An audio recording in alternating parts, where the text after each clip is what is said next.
Le damos la bienvenida entonces para realizar las conclusiones y posibles líneas de trabajo para un segundo foro en la región a Álvaro Balcázar y María Victoria Llorente. Recordemos algo de la trayectoria formativa de estas personas que en el día de hoy van a realizar esta lectura de conclusiones, mientras les damos el tiempo para que se pongan de acuerdo en los asuntos.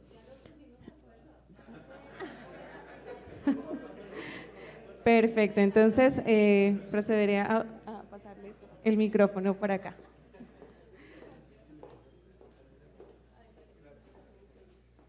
Bueno, no, muchísimas gracias.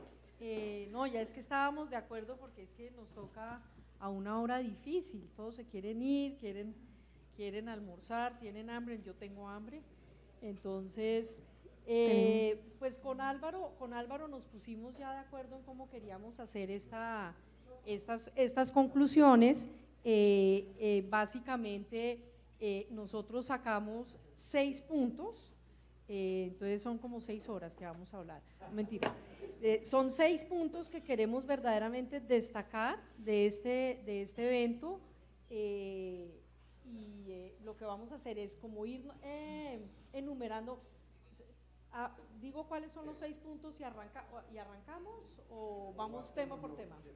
Tema por tema, bueno, listo. Entonces, y los últimos puntos son más enfocados como en recomendaciones. Entonces, pues vamos arrancando punto por punto. Yo de todas maneras, Álvaro, esto sí no lo habíamos acordado, pero sí lo quiero decir, y es que en lo personal estoy muy agradecida que me hayan invitado a este evento. Realmente de lejos es uno de los eventos más reales en los que he estado de este tema, donde se han dicho verdaderamente cosas interesantes, muy aterrizadas, y que es posible. Entonces, pues yo agradezco mucho que me hayan dado esa oportunidad de venir y acompañarlos en este evento, que espero que deje de ser un evento y se vuelva en un proceso. Entonces, arrancamos. Álvaro, si tú quieres dar los agradecimientos, los das ahorita, ¿te parece? Bueno, listo. Entonces, el primer punto es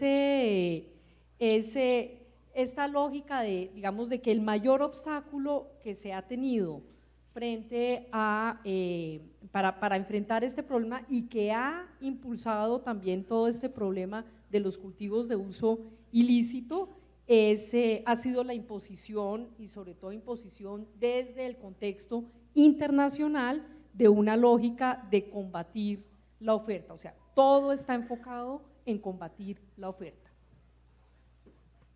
Gracias. Pues también quiero agradecer a Monseñor Omar que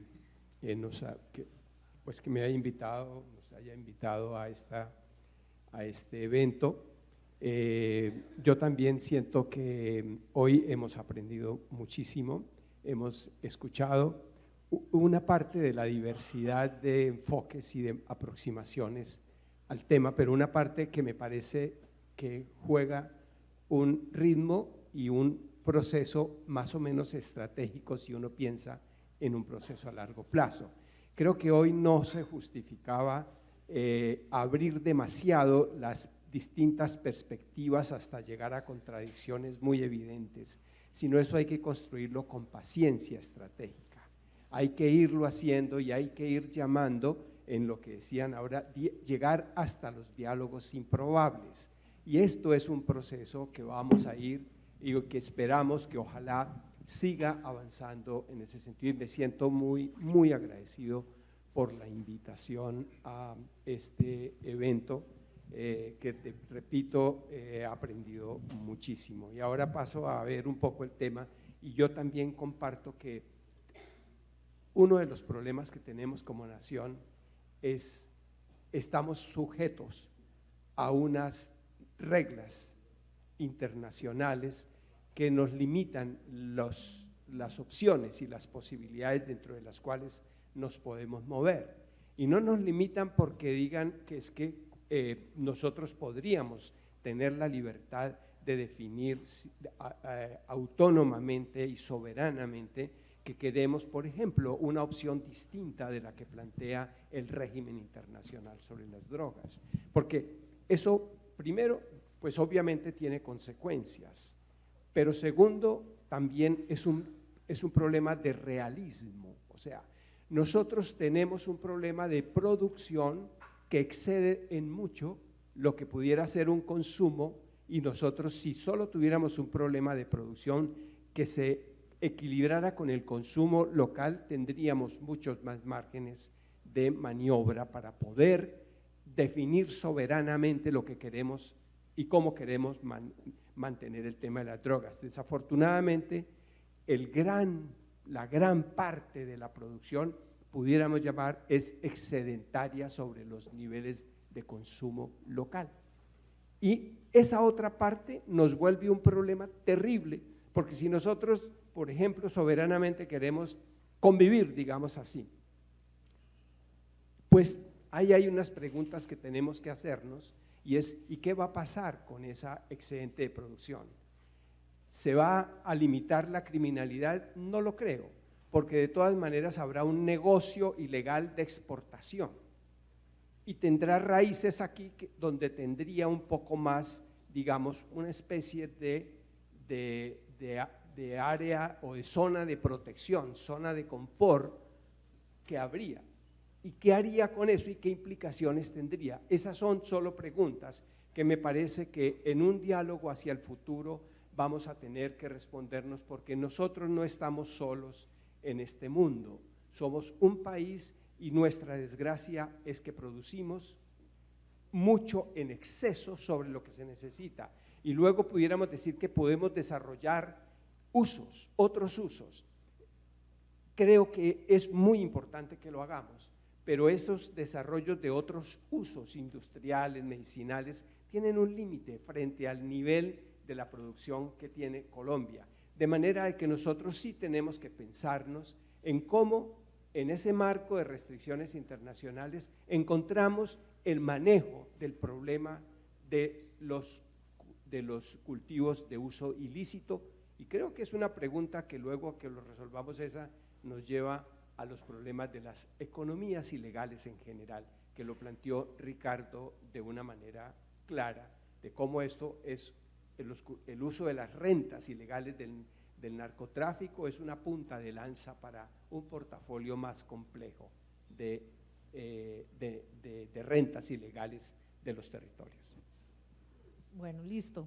El siguiente punto tiene que ver precisamente con que de todas maneras, si bien existe ese régimen internacional que nos limita, de todas maneras en la misma región andina hemos visto que países que tienen problemas similares al nuestro en términos de cultivos de uso ilícito, más no, pues la diferencia grande es que no tienen los grupos armados ilegales que tenemos nosotros acá, han tenido opciones distintas, han encontrado otras opciones y han podido desarrollar otras fórmulas que los hacen tener quizás una situación distinta a la colombiana, y en Colombia nos quedamos como con la paradoja de que cumplimos somos como los más fieles seguidores de esas restricciones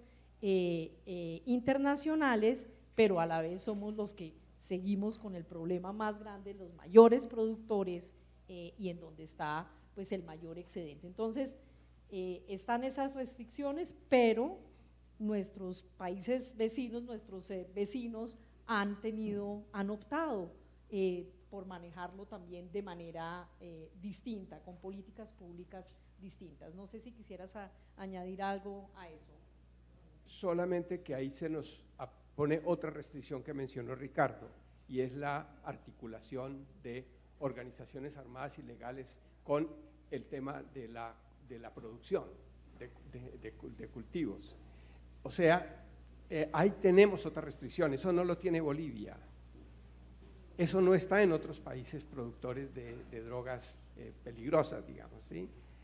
Y esto nos pone a nosotros en una situación especial, en donde cómo lidiar con un tema en donde la existencia de cultivos se convierte en un factor de propagación y de permanencia de estructuras armadas que pretenden el control ilegal del territorio, el control criminal, digamos, del territorio, porque es que controlar la renta del narcotráfico supone control territorial.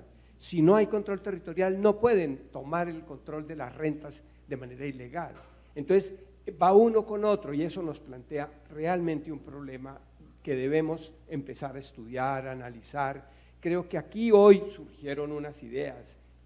Monseñor nos dio una muy esperanzadora idea acerca de, partiendo de los valores, de inculcar ciertos mensajes, es posible comenzar a caminar, pero supone eliminar los cultivos ilícitos. Voluntariamente sí, pero que la comunidad tome la conciencia de las implicaciones que tiene la existencia de esos cultivos o de esas actividades en sus territorios y digamos comenzar también, a mí me parece muy importante, comenzar una tarea de pedagogía y persuasión acerca de la convicción, del entendimiento que tienen, que obviamente que adquieran las comunidades antes que las justificaciones a que se permanezcan con los cultivos ilícitos, es más bien llevar a una discusión en las comunidades sobre las implicaciones que tienen esas actividades para su vida, para su seguridad, para su futuro. Bueno, ya tocaste parcialmente el siguiente punto, que era precisamente el que tenía que ver con, digamos que Colombia sí tiene unos asuntos que son muy particulares de Colombia y que están asociados a los cultivos de coca y de otros cultivos de uso ilícito, en donde básicamente es como algo como múltiples capas de conflicto que se superponen, ¿sí? Entonces está por supuesto el tema de los actores armados ilegales, pero también esto en un contexto de economías criminales y esto con unas estrategias de los actores armados ilegales para generar unas gobernanzas criminales en el territorio que son muy complejas y muy difíciles, se vuelve, digamos, como una forma de control social muy difícil de resolver. Entonces, este es uno de los temas y esta convivencia de múltiples economías criminales o superposición. Pero adicionalmente tenemos la expansión de los cultivos de uso ilícito hacia territorios protegidos y territorios étnicos, en donde también, pues digamos, hay distintas capas de conflictos y diferencias, y aquí en el Cauca eso es muy evidente, diferencias entre pues la multiplicidad étnica que hay. Entonces eso dificulta el que se puedan abordar soluciones, pero pues vamos a venir ahorita a las soluciones. No sé si quisieras o seguimos con el siguiente. Bueno, entonces este es el tercer punto. El cuarto punto ya, el cuarto, el quinto y el sexto empieza a hablar ya más de las soluciones que se empezaron aquí a esbozar. Entonces la primera como bien genérica, pero pues que tiene unas implicaciones muy de fondo a la manera como estamos abordando el problema de los cultivos, es básicamente replantear esta idea de la reducción de la oferta, que no necesitamos no tenemos que ir a las convenciones internacionales. Realmente lo que podemos nosotros acá, y de eso se estuvo hablando casi todo el rato al final de la conversación, se puede verdaderamente reenfocar todo hacia el desarrollo rural y hacia indicadores de desarrollo rural e indicadores sobre todo de transformación territorial, o sea, cómo se están transformando estos territorios, reconociendo las diferencias, reconociendo la necesidad de que esto sea con transiciones, esto no es de un día para otro, y surgió una conversación alrededor del tema de la convivencia, o sea, cómo hacemos para poder hacer el desarrollo rural integral, ¿sí? Y a la vez tener al lado los cultivos de uso ilícito y no tener el conflicto que eso genera. ¿Cómo se puede hacer esa convivencia? Y ahí se dieron algunas ideas alrededor de, tal vez fue Diego que hablaba de la manera de cómo se podían desarrollar estas otras estas industrias o estos emprendimientos alrededor de otros usos de las sustancias que están fiscalizadas, y ahí hay oportunidades, y una oportunidad muy grande es que pues el gobierno electo ha dicho claramente que está interesado en incentivar ese tipo de propuestas. Entonces, ahí dejaría yo sobre este punto, no sé si tienes alguna otra… Sí, yo solamente llamaría la atención sobre el tema de la importancia de las proporciones, lo que había mencionado antes. El problema de las proporciones tiene que ver cuánto de la producción, por ejemplo en el caso de hoja de coca, se puede absorber por vía de opciones alternativas y en cuánto tiempo. Y entonces, ¿cuándo los podemos resolver? A mí me gusta mucho la idea de la convivencia. Al final es un realismo que tenemos que tener, porque yo soy de los primeros que cree que no es posible acabar del todo con los cultivos de coca, por ejemplo, pero sí, como diría, hay que reducirlo a sus justas proporciones. ¿Y qué son justas proporciones? Justas proporciones es llevarlo al umbral bajo el cual ya no hace tanto daño a la institucionalidad del país, ya no genera todas esas dinámicas de criminalidad tan generalizadas. Eso es la justa proporción. Es lo mismo que puede pasar con cualquier otro tipo de delito que está tipificado. O sea, no vamos a acabar nunca con el delito. Ningún código penal ni ninguna política criminal en ningún país del mundo se ha propuesto terminar un tipo de crimen, ¿no? Es llevarlo a los niveles en que no le haga daño a la sociedad, sino que sean casos aislados y puntuales. Eso es un poco lo que pasa. Sin embargo, para ese escenario yo tengo unas preocupaciones que de nuevo me parece que vale la pena, con base en ejemplos y todo lo que hemos tenido, comenzar a discutirlo en esta agenda y en este proceso de diálogo social alrededor del problema. Uno es, ¿qué tan realista es la convivencia con los cultivos de uso ilícito para hacer al mismo tiempo compatible los objetivos de transformación territorial? Por una razón, hemos conocido muchas zonas en donde la existencia y la extensión masiva de cultivos ilícitos hizo que no fueran viables ninguna actividad económica legal, salvo el comercio vinculado a los cultivos ilícitos o de uso ilícito, o las acciones directamente vinculadas, el comercio, eso. Pero actividades agrícolas, por ejemplo, actividades productivas, están en un ambiente extremadamente hostil desde el punto de vista, por ejemplo, del precio de los jornales.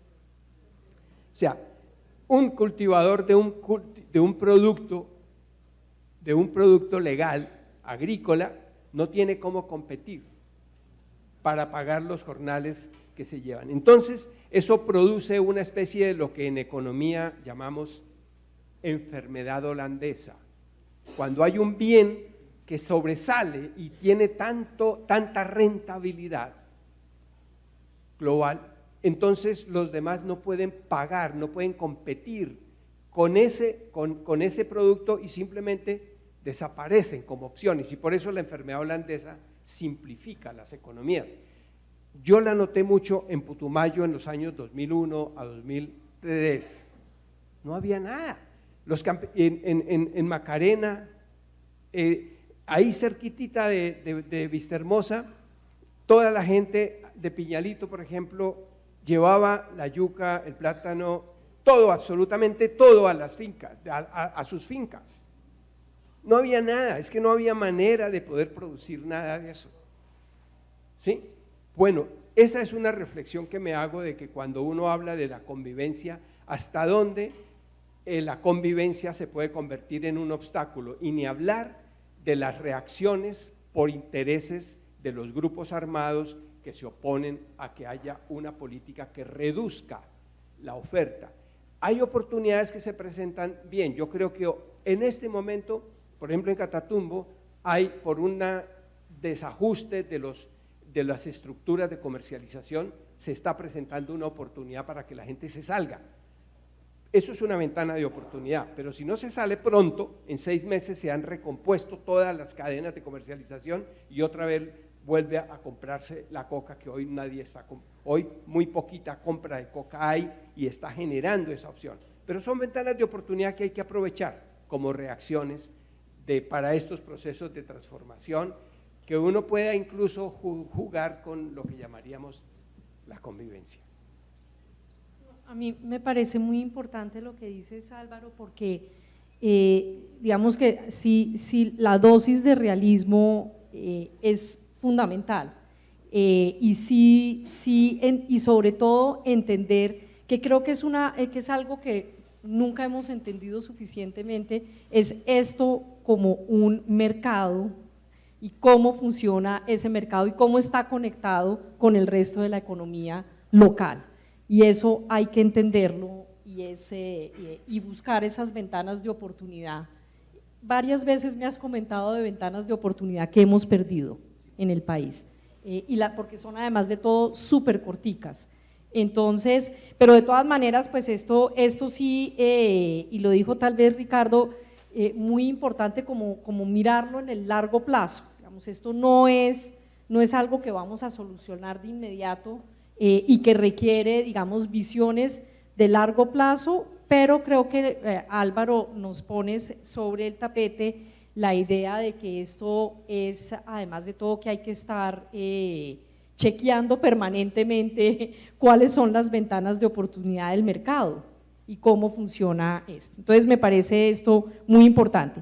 El siguiente punto tiene que ver precisamente con el dilema frente a los grupos armados ilegales, y aquí, digamos, hubo muchos planteamientos alrededor de retomar, pues respaldando la iniciativa del gobierno electo acerca de la paz total, la idea muy fuerte de hay que trabajar con las comunidades, empoderar a las comunidades, digamos como con una idea de aquí, bueno, esto no idealicemos tampoco a las comunidades, hay que tener cuidado con esto, y por el otro lado también la idea de desescalar a través de, digamos, de acuerdos o de diálogos humanitarios, que es una práctica que está en marcha, fortalecer desde las comunidades no solamente las iniciativas comunitarias, sino muy particularmente también a las guardias étnicas, también campesinas. Digamos que todo esto, yo solamente tendría una observación que me parece que es como el gran ausente en esta discusión, solamente tal vez fue el secretario de gobierno de Cauca, que ni siquiera mencionaba la palabra, sino hablaba de institucionalidad, ¿sí? Entonces, bueno, aquí digamos hay un tema también del uso de la fuerza, de la disuasión y digamos no solamente por parte de la fuerza pública, sino también de la justicia. O sea, también hay un rol del aparato coercitivo del Estado para generar también, primero para proteger a las comunidades, porque no es solamente una cosa de que las comunidades pueden autoprotegerse, y las comunidades lo saben que en muchas ocasiones la verdad es que la amenaza es desproporcionada frente a las capacidades que tienen de protección, de autoprotección. Entonces, ahí sí se mencionaron como algunas nociones de coordinación y demás, pero hay toda una pregunta alrededor de la fuerza pública, de la justicia y de cuál es el rol del aparato, digamos, disuasivo del Estado en todo esto. Y creo que no se tocó por ningún lado, me parece que es una ausencia y una pregunta grande para hacernos, no sé. Totalmente de acuerdo, yo también sentí esa ausencia de referente directo, y eso tiene que ver con algo que dijo Diego acerca del lenguaje, la importancia del lenguaje en la construcción de estos diálogos y poder decir las cosas por su nombre. Hemos acostumbrado a eludir el concepto de fuerza pública y de ejercicio legítimo de la justicia por parte del Estado como parte de los elementos para solucionar el problema, y casi que lo eludimos, y resulta que quizás con eso estamos yendo por un camino en el que, por sobreestimar las posibilidades de las mismas comunidades, estamos poniéndolas en riesgo grave, ¿sí? Y entonces ese es un tema que me parece al futuro, en nuevas conversaciones. ¿Cómo juega el rol? ¿Cuál es el papel? ¿Y qué debemos hacer para reconstruir relaciones constructivas, relaciones de confianza entre la fuerza pública y las instituciones de justicia con las comunidades étnicas, con todo el mundo, para que haya ese tipo de relacionamiento con visión de poder transformar las cosas? Aquí todos tienen un papel que cumplir, desde luego no solo la fuerza pública y la justicia, es todo, como alguien lo dijo, es toda la institucionalidad del Estado que haga sentir la presencia integral del Estado y que haga sentir a los ciudadanos de esos territorios que efectivamente tienen acceso y goce efectivo de los derechos constitucionales en Colombia. Bueno, y ahora sí, para que se puedan ir a almorzar, el último punto nos lleva a este escenario, que es el escenario que plantea este foro del día de hoy, el de los diálogos y la importancia del diálogo social, de lograr pactos y pues las oportunidades que esto genera, pero pues también hay desafíos grandes. Entonces, creo que Emiro planteaba muy bien la oportunidad enorme que tiene esta región para sacar adelante unos pactos, pero es una cuestión de tiempo, o sea, esto no es algo que se pueda esperar, no, hay insumos, bueno, entonces la pregunta, esto yo creo que interpela aquí a los señores obispos, y es, bueno, este diálogo, este escenario, cómo se puede verdaderamente ayudar a que ese pacto se pueda sacar adelante en 3 meses, que es el desafío que nos puso Emiro acá. Yo solamente quisiera añadir una cosa sobre este tema de los diálogos y de los pactos, y es que esto toma tiempo también.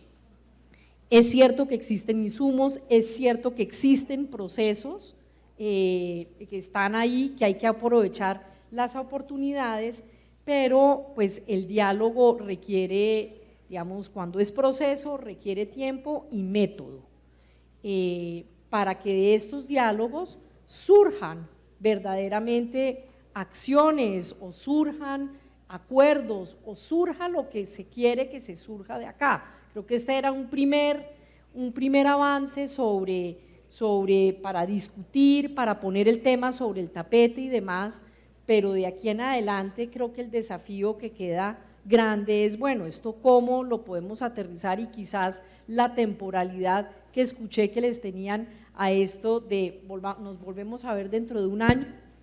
Me temo que no les va a servir.